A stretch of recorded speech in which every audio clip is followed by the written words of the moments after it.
Hello and welcome to 31 Days of Horror. Hope you guys have been enjoying following along with us all October long. There's only 3 more of these videos left. And today, on Saturday, October 29th, we're talking about an absolute horror classic, The Shining by Stanley Kubrick. The Shining came out in 1980, and it's personally one of my favorite horror movies of all time.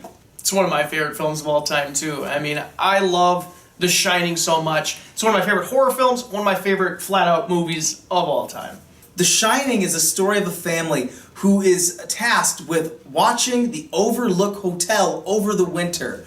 They're all alone in this hotel. It's just the 3 of them.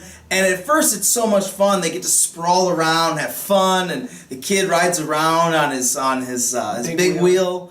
But there's just something amiss. There's something wrong with this hotel here. And they don't figure out what it is until it's far too late. So, I mean, this movie, the first thing you gotta talk about is Kubrick. This is Stanley Kubrick's masterpiece. The way that he is able to so subtly mess with your mind in this movie and just mess with your sense of space and where everything is supposed to be. You don't even notice that he's tricking you when this movie's going on. I think that's one of the most impressive things about it. Yeah, this is, in my mind, his masterpiece. This film is definitely a masterpiece of sorts. But, he manipulates you. And you don't even, I've seen this movie half a dozen times, and I still cannot, you know what I mean? You can't still pinpoint all the little things that are going on in this film, all these little tricks that he's putting throughout this film. Is such an effective atmosphere. The best example of an atmospheric film. Mm-hmm. Now, of course, this is also adapted from a Stephen King novel, and I have all the respect in the world for Stephen King. I love his books, but this movie pissed him off quite a bit. Yeah, it did. It really is a departure from his novel, but I don't think that's necessarily a bad thing. The Shining is not my favorite Stephen King book. I'm sorry, Stephen, but it's not. And this movie, this is definitely Kubrick's own animal. And as it stands on its own, I think it's a masterwork. I know Stephen King probably wouldn't like to hear that, but I really think that this is superior. What Kubrick ends up doing with this movie. Next, I think we got to talk about Jack Nicholson's performance in this film. Oh yeah, Jack Torrance is one of the most notorious villains, I think, in any horror film.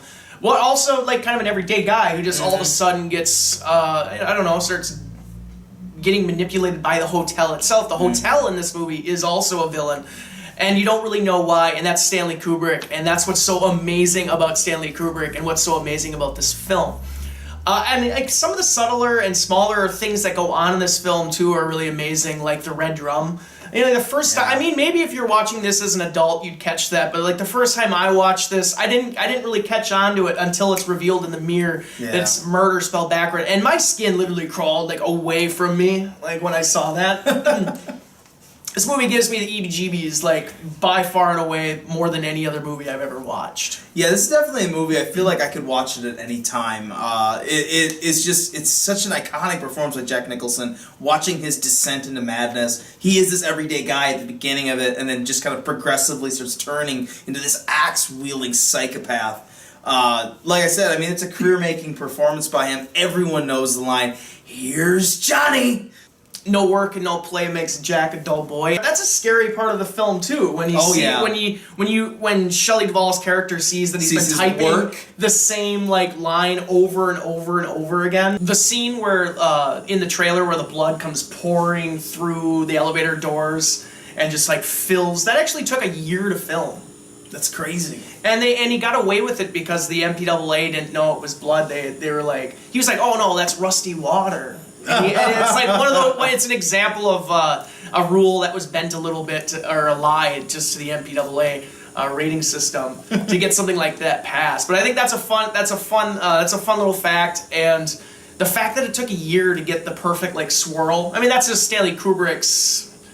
How neurotic Stanley Kubrick was as a filmmaker and how much of a perfectionist he was. Yeah, he definitely had an obsessive nature when it came to tackling films, and this one I think particularly. An interesting movie to check out, a documentary called Room 237.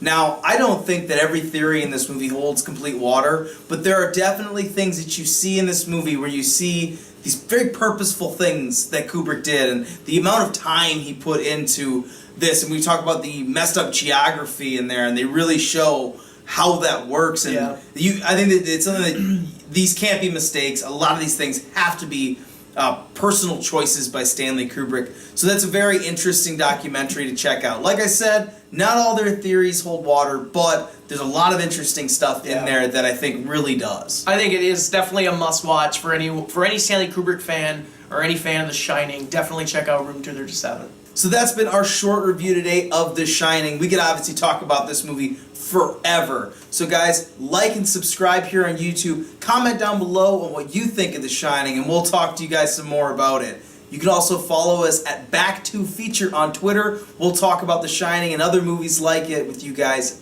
all day. I've been your host, Giovanni Carlo. And I'm John Vandeloo. And we hope to see you guys tomorrow for the 31 Days of Horror.